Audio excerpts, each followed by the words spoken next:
Welcome back to One Comic Book a Day, where every attempt I tried to make pizza yesterday went terribly, terribly wrong. Turns out we had no puree, so no pizza. I'm gonna go get some right after this. Today we are talking about Superman number 16 and the first story in it, The World's Meanest Man, a title that was not really listed in the comic and I had to look up seconds before I started recording this. This is an interesting Superman story, to say the least. It's not a very engaging Superman story and doesn't have much on the way of threats, but it's interesting nonetheless. Clark and Lois are taking a bunch of underprivileged kids from the slums. You know, the slums that Superman destroyed back in Action Comic Books number 8, but seem to constantly exist even though he destroyed them, and low-income housing, nice low-income housing, was built in their stead. You know, those slums. I'm not going to stop bringing up the fact that Superman destroyed the slums. I know the continuity doesn't care enough, but that was crazy. So they take a bunch of these kids to the country under Perry White's orders, and I guess the parents have no problem with two journalists just taking their kids. They're going to run around and play in the country because it's a lot safer than Metropolis, the city where they can accidentally run in the street and get hit by cars. Here they can fall out of trees, which does happen, and Clark has to become Superman to save that kid, or be killed by rampaging free-range bulls that happen to be there. I don't know, this country seems very unsafe. Way more unsafe than the city that none of these kids have nearly died in, but have come close to dying here. Superman fights a bull. That's something. It's not going to be a challenge for him, but he fights a bull. You can always say this is a Superman comic where he fights a bull. That's going to be the title, isn't it?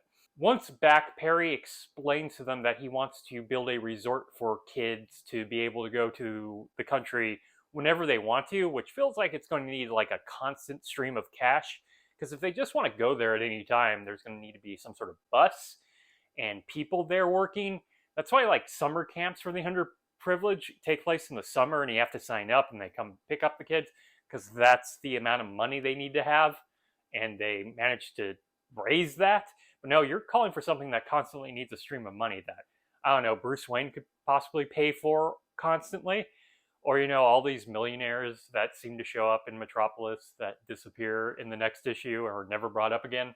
Those millionaires. When Lois and Clark are supposed to be taking the money to the bank because you can't have anybody else do this, where's Jimmy? Or any intern? Or just do it yourself, Perry. There are gunshots, so Clark has to leave to become Superman. You know, Superman, bright blue costume, red cape. And he just finds a guy shooting in the air. He's not doing anything other than shooting his gun into the air, which should be suspicious to him. He takes the guy and just takes him over to the police where he's arrested. Once back, he finds out Lois has been robbed. Someone came up with a plan to commit a crime and deal with Superman. He had a guy just shoot a gun up in the air so Superman would be distracted so he could commit the crime. Now, this is a plan that's going to have many flaws, as we're about to see, but like most of the criminals never really think through the whole, what are we going to do about Superman? And he did. I mean, it wasn't a great plan, but hey, it's a start. And the big flaw, Superman just goes to follow the guy who shot the gun in the first place to see who he talks to. He confronts him and explains that he didn't really meet the person, but then from the steel door he was getting the money from, a gun comes out and shoots and kills him. And then this is a pretty big flaw in the plan. It was the guy himself hiding behind the steel door, which Superman can easily break through and catch him.